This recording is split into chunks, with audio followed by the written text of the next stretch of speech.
Bank के locker में आप गोल्ड रखते हो, वो चोरी हो गया तो क्या होगा? कौन जवाब देगा? और कैसे आपका बैंक पागल बनाता है लॉकर केस में? पूरा आपके साथ एक मैं डिस्कस करूंगा, एक रियल वीडियो, एक रियल टॉपिक के साथ अपनी राय देते हुए और अपनी स्टडी से। देखिए, पहली बोल दूं, जो मैं आपको ये बताऊंगा ये मेरे अपनी स्टडी के बेसिस पे है। मैं इसका 100% सही होने का दावा नहीं करता। तो करते हैं स्टार्ट। देखिए, अगर आप देखिए, हर बैंक ऑलमोस्ट लॉकर की सुविधा देता है। डिपेंड करता है कि आपका शहर कौन सा है, लॉकर का साइज कौन सा है, उस हिसाब से बैंक का मतलब लॉकर का रेंट आपको देता है। लॉकर ज़्यादा महंगा नहीं आता, सस्ता ही आता है, आपको सस्ता मिल जाएगा लॉकर। ठीक है, लॉकर इशू होते ही बैंक एक चाबी आपको देगा, एक चाबी अपने आप पे रखता है। ज़्यादातर ये होता है। हाँ, अब नए सिस्टम में खैर, नए बैंकिंग सिस्टम में जो है लॉकर में फिंगरप्रिंट भी रखते हैं, खैर वो एक बात की बात है। अब मैं ये मानता हूँ कि आपने बैंक से लॉकर ले लिया और आप बैंक जाते हो, अपनी गोल्ड की ज्वेलरी बैंक के लॉकर में रख के आ जाते हो, और कल को आपके लॉकर से ज्वेलरी चोरी हो गई, टप गई, या कोई भी चीज़ हो गई, और आप ये सोचते हो चलो कोई कोई बात नहीं, बैंक में रखी है, बैंक की बनती है रिस्पॉन्सिबिलिटी, बैंक मुझे पूरा पैसा देगा। तो यहाँ पे आपकी सबसे बड़ी बेवकूफ़ी निकल के आती है, सबसे बड़ी गलती आपकी है। बैंक की कोई गलती नहीं, बैंक एथिकल होते हैं, बैंक ऐसे गलत काम नहीं करते। क्या होता है, देखिए मैं आपको बताता हूँ, एक कॉमन सेंस वाली बात है। आप गए बैंक के लॉकर को, आपने खोला, आपने गोल्ड रख के आ गए। अब बैंक को क्या पता आपके लॉकर में गोल्ड रखा है, चांदी रखा है, या आप कुछ उल्टा सीधा रख के आ गए। तो यहाँ पे आपकी एक गलती निकल के आती है। क्योंकि ज़्यादातर लोग यही करते हैं कि चुपचाप जाएंगे बैंक में, गोल्ड रखा, आ गए, फिर बोलते हैं ये हो गया वो हो गया। भाई जी, ऐसे नहीं होता। अब गोल्ड को रखने का क्या वे है? देखिए, सबसे अच्छा वे नंबर 1 पे है गोल्ड ओडी। यानी कि आप गोल्ड की ज्वेलरी को बैंक में दे दो और उनसे ओवरड्राफ्ट ले लो। ठीक है, ओवरड्राफ्ट आपको मिल जाएगा, हालांकि उसके भी अपने रूल्स होते हैं, वो आप अपना देख लेना क्या होता है।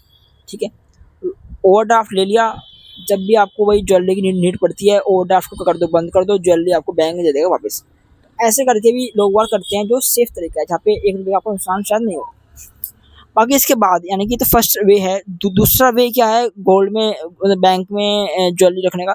वो ये है कि भाई जी, आप बैंक के लॉकर में ब्रांच मैनेजर के सामने फ़ोटो रिकॉर्डिंग वगैरह करके गोल्ड रखोगे, और प्लस उससे जो है लिखवा के लोगे कि ब्रांच मैनेजर आपको लिख के देगा कि भाई आपने इतने रुपए का गोल्ड, इतने ग्राम गोल्ड जो भी है, आपने बैंक के लॉकर में रखा हुआ है, बैंक की स्टैम्प रख के सब कुछ आपको मिलेगा।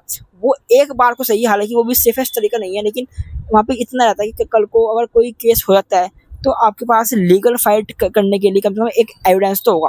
तो वो एक चीज़ होती है। तो ये सब चीज़ें आपको अपनी समझदारी के साथ इस्तेमाल करना पड़ा है। आप क्या करना, आप खोलना एआई, आप खोलना चैट जीपीटी, उससे पूछना कि मुझे बैंक के लॉकर में ऐसे ऐसे करके अपना गोल्ड रखना है, और 1% अगर मेरे लॉकर से गोल्ड चोरी हो गया तो उसका उसका क्या होगा। तो वो आपको बताएगा बेस्ट वे क्या है, क्योंकि चैट जीपीटी को पता होता है कि इसके अंदर के क्या लूप होल्स हैं। तो मेरे को तो नहीं पता, मैं कोई एक्सपर्ट नहीं हूँ, लेकिन मैं आपको एक मैं ऊपर से मैं आपको एक ज्ञान दे दिया।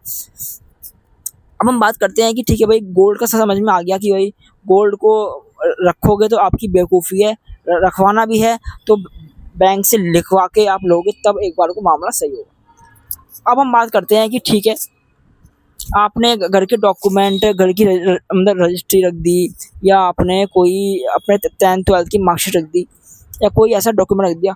अब क्या हुआ? देखिए, डॉक्यूमेंट के केस में क्या होता है, देखो डॉक्यूमेंट अगर कोई खोता है ना, तो उसको रिकवर करना इतना हार्ड नहीं है। क्या होता है कि अगर किसी की 10th-12th की मार्कशीट भी खोती है तो उसकी एक डुप्लीकेट एफआईआर होती है, एफआईआर वगैरह करते हैं, तो करके आपको डुप्लीकेट मतलब मार्कशीट वगैरह इशू हो जाती है, तो दिक्कत नहीं आती है। या कोई और आपका कोई भी डॉक्यूमेंट होगा ना, जब घर की रजिस्ट्री भी है तो घर की रजिस्ट्री भी आपकी रिकवर हो जाती है। ऐसी कोई बहुत बड़ी बात मेरे को लगता नहीं होगी। तो वहाँ के केस में एक बार को बैंक आपकी हेल्प कर सकता है कि हाँ भाई, वो आपको लिख के दे सकता है कि हाँ भाई, हमारे लॉकर में इसकी 10th-12th की मार्कशीट थी, वो हमसे खो गई।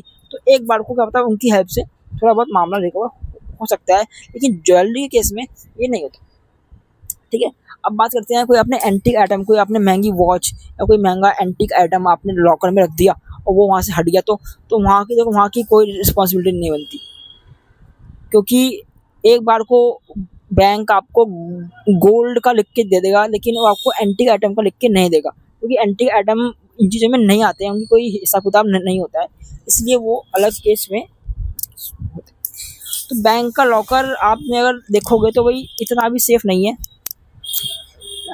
कुछ उसके रूल्स होते हैं, हालांकि हर बैंक का रूल अलग होता है। हो सकता है कि कोई बैंक ऐसा हो जो आपको गोल्ड ज्वेलरी रखने पे ज्वेलरी का गोल्ड का इंश्योरेंस आपको दे, कि भाई कल को अगर आप हमारे लॉकर से गोल्ड आपका अगर चोरी होता है तो हम आपको इंश्योरेंस देंगे उसका।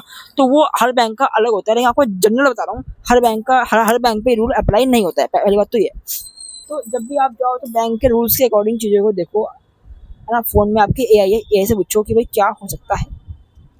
तो मैंने आपके साथ डिस्कस कर दिया कि बैंक का लॉकर जो है इनमें क्या क्या दिक्कतें हैं, और ये उन लोगों के लिए है जो बिल्कुल ही एकदम लापरवाह लोग हैं, जो अपने घर में रख सकते, बिल्कुल उनके घर में जगह ही नहीं है।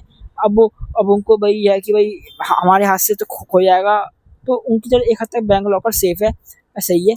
लेकिन मैं आपको बता दिया, अगर गोल्ड रखते हो तो वहाँ पे आपकी रिस्पॉन्सिबिलिटी बनती है, गोल्ड को रखते हो तो लिखवा के ले लो, नहीं तो गोल्ड की ओडी वोडी करके देख लो, वो सही है। ऐसी जाकर के गोल्ड रख के आ रहे हो तो आपका गोल्ड वहाँ से लूज हो जाएगा, क्योंकि आपके लॉकर की चाबी 2 हैं।